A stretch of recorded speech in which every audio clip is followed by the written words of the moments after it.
You played shortstop. That's what the athletes were. I did that my whole life. So once I finished pitching, I'm playing shortstop, picking, in the hole, Right. throwing it. I could run and all those things. I got to college. They said, I said, okay, what do you want me to do? And in their baseball was, and this was my opportunity, so I took it. Now you were listed as a pitcher in college and a successful one, most valuable player. He was shit. That's what the legends say about Dave Winfield. Not in those exact words in public, but if you really talk to the guys who played against him, who played alongside him, who watched baseball during the 1980s, from the perspective of an insider, that's the unmistakable feeling you get when you read between the lines of what they're saying. But here's the real story that nobody wants to admit out loud. The story that makes everyone uncomfortable. Dave Winfield wasn't actually the problem. He was the mirror. He was the moment when baseball looked at itself and realized the game had changed forever. And not everyone was emotionally ready for that seismic change. This is about money, ego, jealousy, and one massive contract that made an entire generation of baseball legends feel like they'd been left behind in a sport they thought they owned. This is why Nolan Ryan, Reggie Jackson, Goose Gossage, and so many other baseball immortals came to resent a guy who was just trying to play the game at the highest level and live his life without constant drama. Get ready, because this story is about power, greed, resentment, and the exact moment when the old baseball world with its quiet traditions collided head-on with the new one where players had leverage and knew how to use it. Before you get into this deep dive, make sure you hit that hype button and give this video some serious hype right now. Let me know you're ready to see the real truth about baseball's biggest feud and exactly why the legends turned against Dave Winfield so completely. Hype this up because the story is about to change how you see baseball history. The year is 1980. Baseball is in the middle of the biggest revolution it's ever seen. For 100 years, maybe more, baseball players didn't have any real power. You belonged to your team. The owner told you what you'd be paid and you took it or you quit. That was it. There was no negotiating. There was no shopping around. You were basically property. The reserve clause kept you chained to your team for your entire career. Mickey Mantle played his whole life for the Yankees. Willie Mays played his whole life for the Giants. That's just how it was. Then in the mid-1970s, something changed. A judge ruled that the reserve clause was illegal. Suddenly players had rights. After your contract ended, you could shop yourself around. You could be a free agent. You could walk into the marketplace and auction yourself to the highest bidder. This was revolutionary. This changed everything about how the game worked. The owners had lost their absolute power. Dave Winfield understood what this meant. He wasn't just a baseball player. This guy had been drafted by the NBA, the NFL, and Major League Baseball. He was a multi-sport athlete. He was intelligent, articulate, and he knew exactly how valuable he was.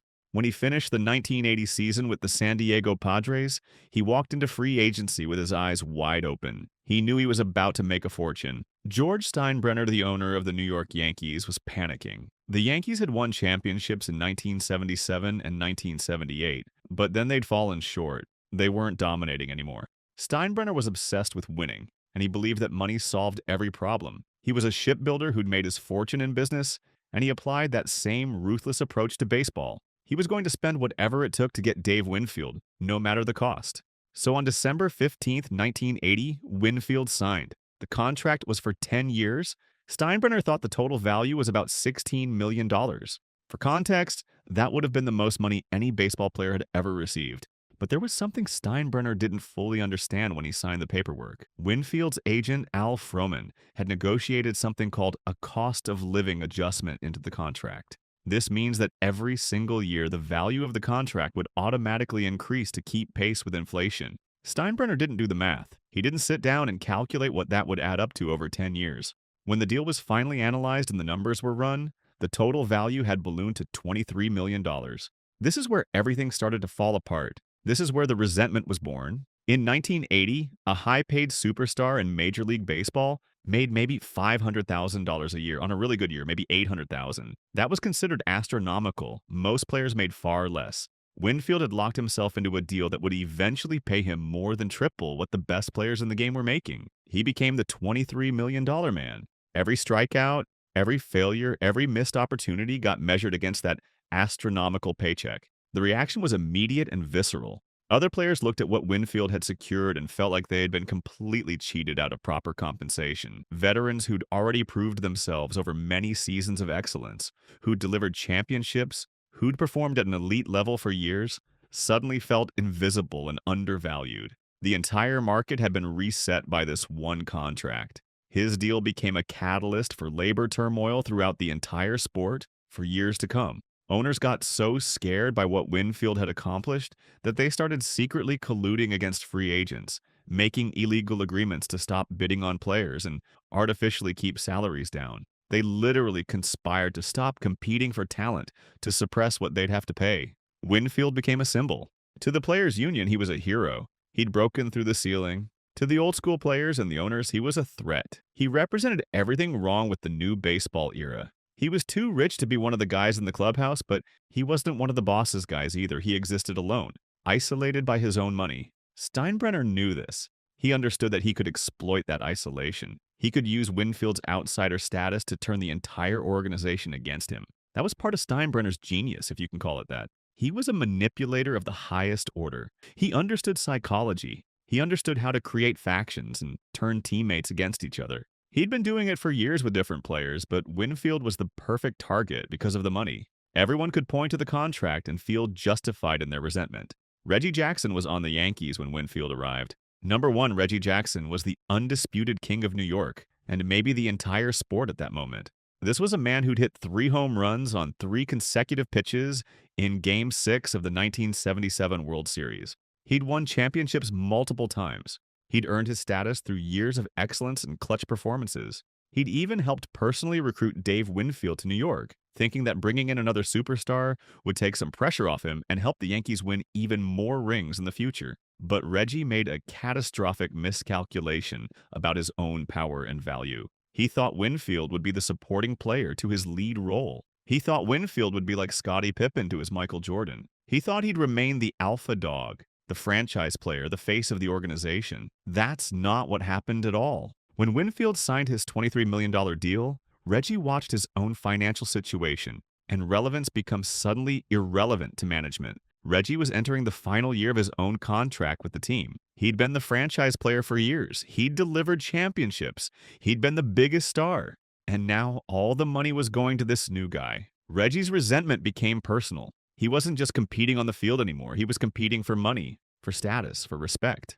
When Steinbrenner started creating the Mr. May narrative around Winfield, Reggie didn't defend his teammate. He fed into it. He emphasized his own championships and his own clutch performances.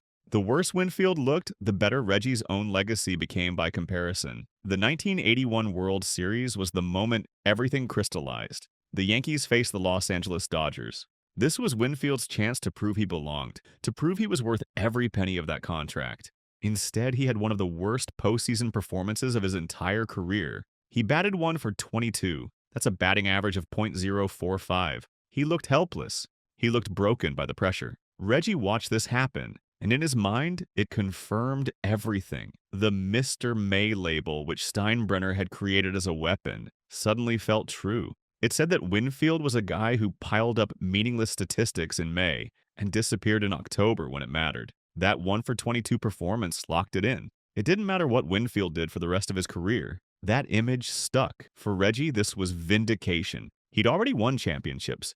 He'd already proved himself. Winfield had gotten paid like a king and then failed when it mattered. Reggie's legacy as Mr. October was now secure by comparison. The contrast made him look better. The worse Winfield looked, the more legendary Reggie's previous performances seemed. But Reggie's resentment went deeper than statistics.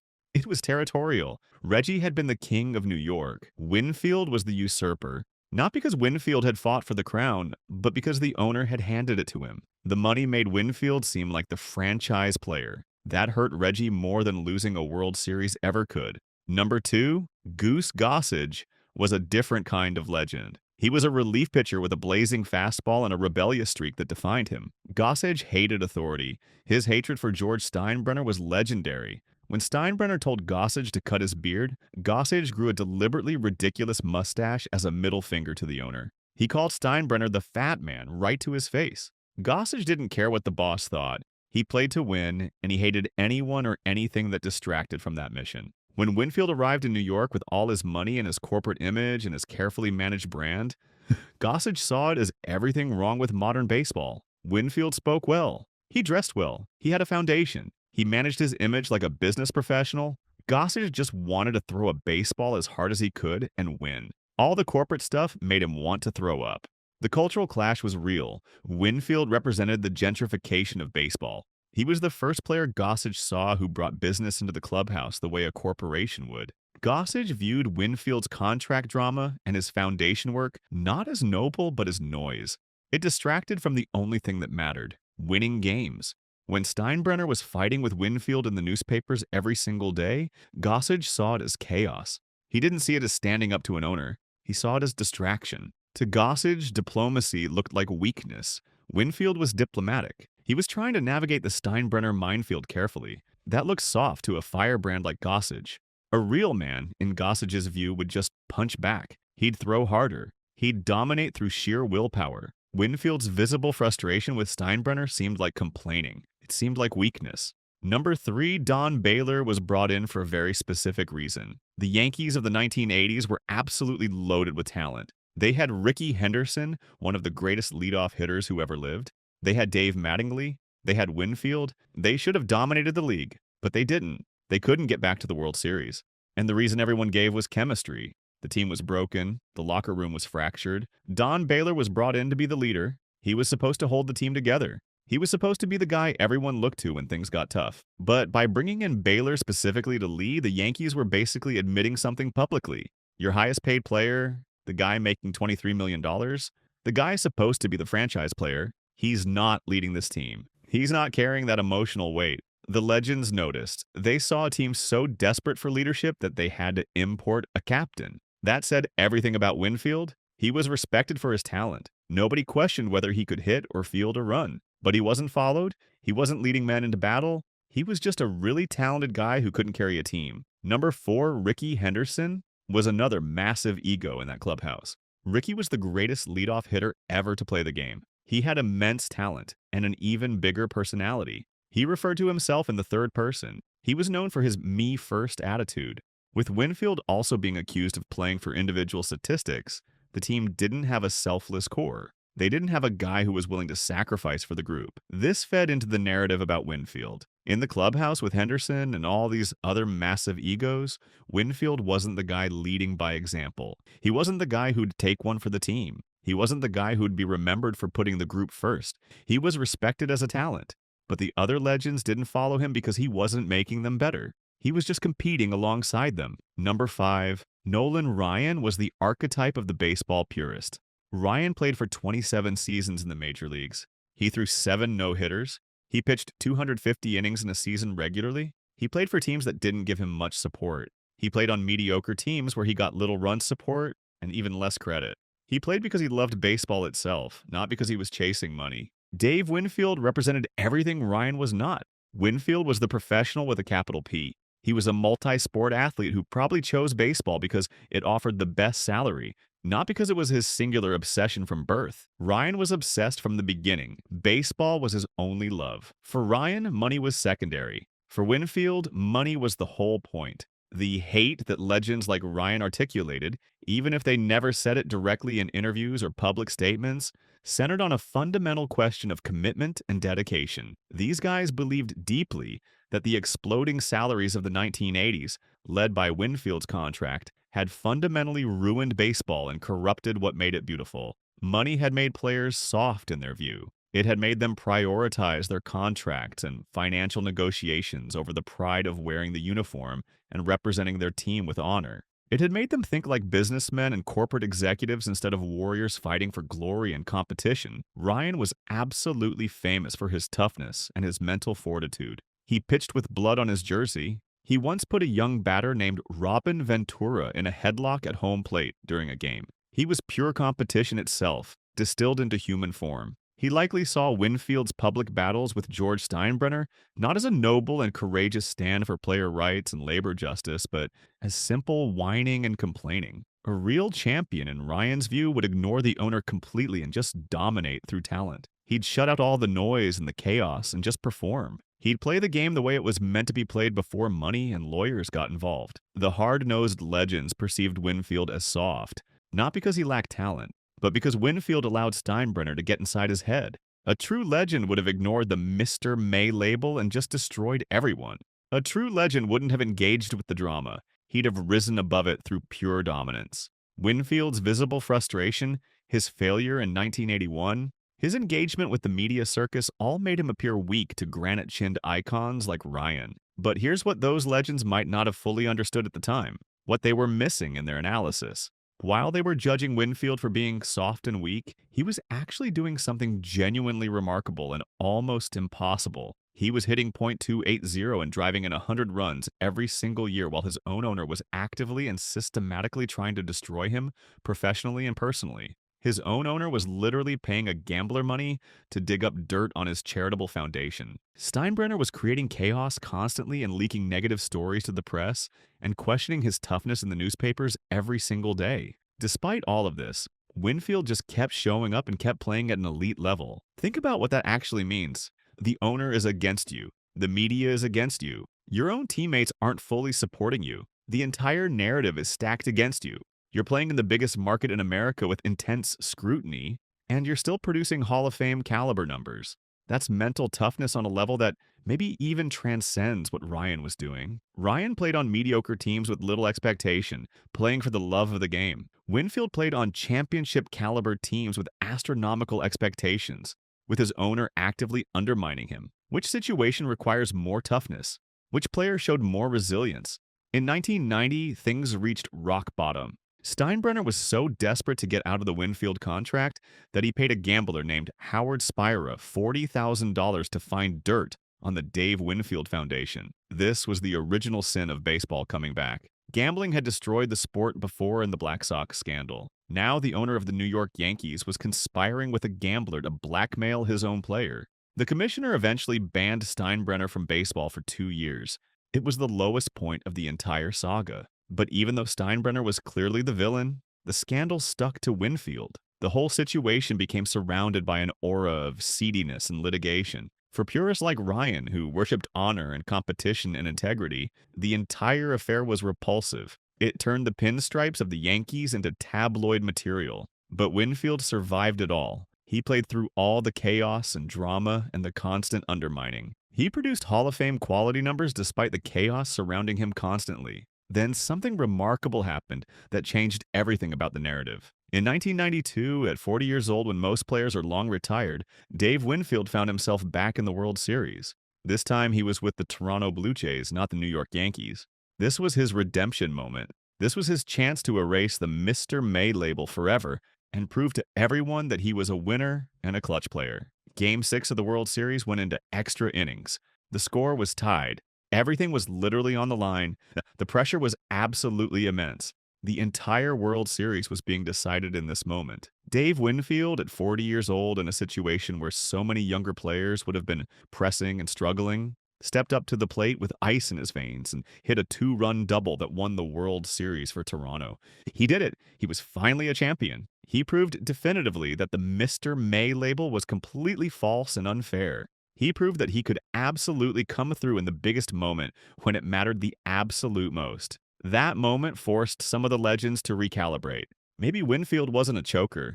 Maybe he just needed an organization that believed in him. Maybe the problem wasn't him. It was the chaos Steinbrenner created. But for some, especially those most entrenched in their hatred, it was too late. They'd made up their minds a decade earlier. The real ending to this story came when Dave Winfield was finally voted into the Hall of Fame, achieving the highest honor any baseball player can receive. When you're inducted into Cooperstown, one of the most significant decisions you get to make is which team's cap you want displayed on your Hall of Fame plaque for eternity. Most players throughout history choose the team where they had their greatest fame and their most memorable moments. For Dave Winfield, by any reasonable measure, that was absolutely the New York Yankees. That's where he was most famous and most recognized. That's where he played during his prime years. That's where everyone in New York and around the world knew his name. But Winfield didn't choose the Yankees. He chose the San Diego Padres cap instead. He deliberately snubbed the New York Yankees on baseball's biggest stage. He made a powerful statement without saying a single word. His Hall of Fame plaque would show a Padres cap. not the iconic pinstripes that defined his era. He was saying something incredibly clear and unmistakable. You can buy my labor. You can own my rights.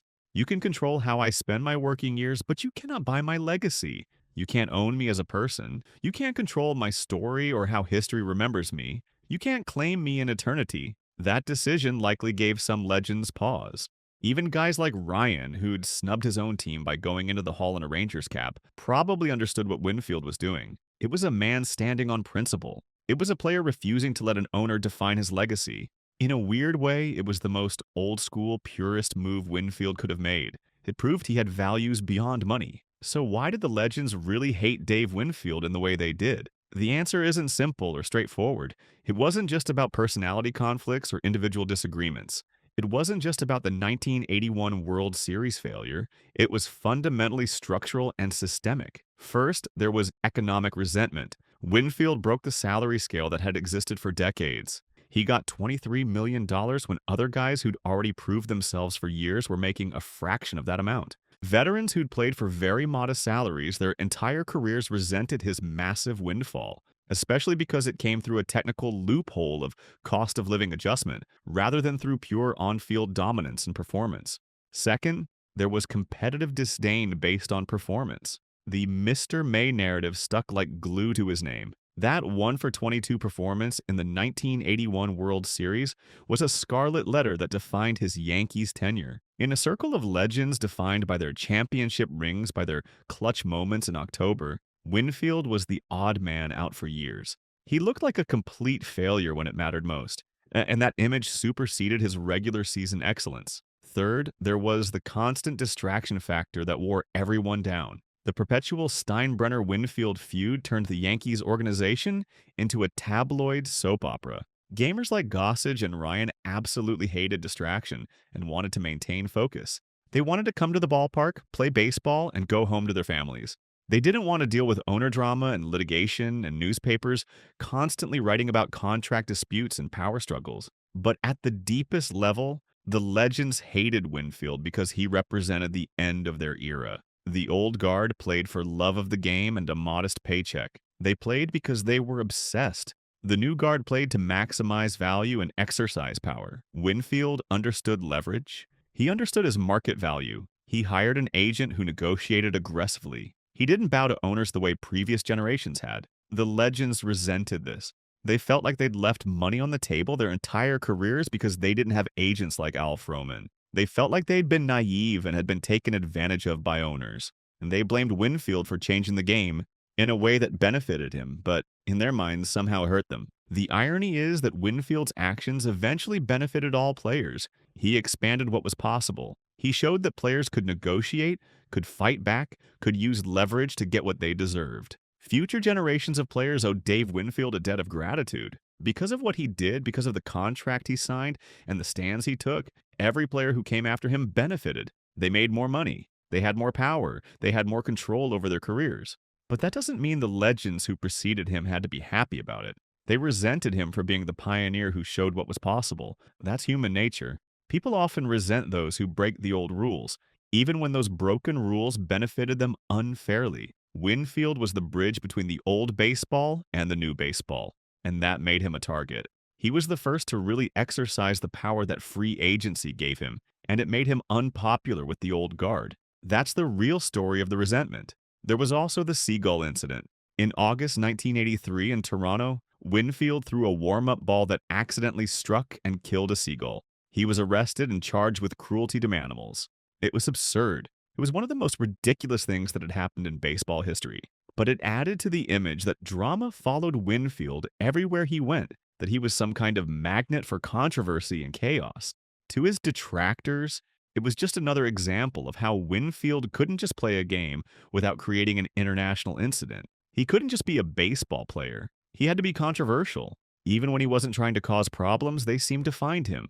Steinbrenner refused to support him. He forced Winfield to go to the police station alone. He abandoned him in his moment of need. It reinforced the idea that Winfield was isolated, an outsider, a problem that the organization didn't want to stand behind. The seagull became a metaphor, One tiny moment became the symbol of everything people wanted to believe about him. That he was unlucky, that he attracted negative attention, that chaos followed him. The psychological toll on Winfield was immense. Steinbrenner didn't just want to beat him, he wanted to break him. He constantly tried to trade him to terrible teams. He leaked negative stories to the press regularly. He questioned Winfield's toughness in newspapers. He mocked his statistics. Most players would have crumbled under that assault. They would have asked out. They would have demanded a trade. They would have broken down. Winfield didn't. He just kept showing up. He kept playing at an elite level. He kept putting up Hall of Fame numbers while his own owner was trying to destroy him. That's arguably the greatest feat of mental toughness in Yankees history. But because it didn't result in a championship ring while he was in New York, it wasn't validated. It wasn't respected. The legends didn't acknowledge it. What's remarkable is that Dave Winfield did exactly what every athlete is supposed to do. He maximized his value. He hired good representation to protect his interests. He played every single day without complaint. He produced at an elite level year after year. He was professional in his conduct. He was a good citizen who gave back. He ran a foundation and contributed to his community. He did everything right by every standard that matters. He showed up. He performed. He handled the pressure. Yet he was vilified for it. The narrative was built against him systematically and deliberately. The owner created it, fed it to the media, and the legends embraced it without questioning. Nolan Ryan and the others didn't question whether the narrative was fair or accurate. They didn't wonder whether Steinbrenner was the real problem and instigator. They didn't try to understand what Winfield was dealing with. They just accepted the story they were told and moved on. It was easier that way. It required less thought and less empathy. It allowed them to feel superior. It allowed them to reinforce their own beliefs about what made a real baseball player. The tragedy of Dave Winfield's time in New York is that he was never really given a fair chance to be himself. He was constantly compared to a standard that didn't make sense. He was the victim of an owner's buyer's remorse and a clubhouse full of egos that felt threatened by his existence. He was the symbol of an era that the legends didn't want to accept. But Winfield survived. He outlasted the hate. He outlasted the owner. He won a World Series. He got into the Hall of Fame. He chose his own legacy by wearing a Padres cap. In the end, he didn't let anyone else define him. He didn't let Steinbrenner break him. He didn't let the legend's judgment stop him from being great. When you really understand the story on a deeper level, the hate for Dave Winfield wasn't fundamentally about Dave Winfield at all, in the most important sense. It was about a game changing profoundly and irreversibly in ways that made the old guard uncomfortable. It was about money entering the sport in unprecedented amounts, flooding in like a tidal wave that swept away traditions that had existed for a century. It was about old school players having to confront a new reality, where players had genuine leverage and power, and sophisticated agents negotiating aggressively on their behalf. It was about one contract that literally terrified the entire baseball industry and changed how owners looked at salary structures forever after. Winfield's deal became the catalyst for collusion because ownership was so frightened by what it meant for the future. The legends who resented Winfield were ultimately reacting to their own obsolescence, to the slow, painful knowledge that the world they'd built their careers in and the values they held dear were no longer relevant or competitive. That's a profoundly difficult and painful thing to confront, and it's much easier psychologically to blame one man than to accept that systemic change had rendered your approach to the game outdated. In the long arc of baseball history, Dave Winfield's legacy is genuinely complicated and multifaceted, deserving more nuance than the simple "he was shit" dismissal that legends gave him. He's a Hall of Famer. He was a genuinely great player. He played with integrity and professionalism despite the relentless chaos and negativity surrounding him. He stood up for himself against an owner who was demonstrably abusive and unethical in his behavior. He didn't break under the pressure, didn't quit, didn't ask for pity or sympathy. He just played baseball at a very high level for a very long time, even when the spotlight was harsh, unforgiving, and deliberately positioned to make him look bad. That's a story absolutely worth telling, worth understanding deeply, and worth respecting. The legends who hated him were ultimately caught in a moment of transition, unable or unwilling to see that Dave Winfield was simply a player, trying to do his job and earn a decent living in a changing world. He wasn't trying to destroy baseball or its traditions. He was just exercising the rights and leverage that free agency had given him, and for that he was vilified by an entire generation. The truth is that Dave Winfield survived all of it. He outlasted the hatred. He outlasted George Steinbrenner. He won a World Series at age 40. He got into the Hall of Fame. He chose his own legacy by wearing a Padres cap and refusing to let the Yankees claim him. He stood tall. In the end, Winfield didn't just survive the hate. He transcended it. He proved that the legends who doubted him were wrong. His story wasn't about being shit. It was about being unbreakable. That is the real legacy of Dave Winfield in baseball history. That is the complete and honest legacy of Dave Winfield. His story matters. Nothing else really matters.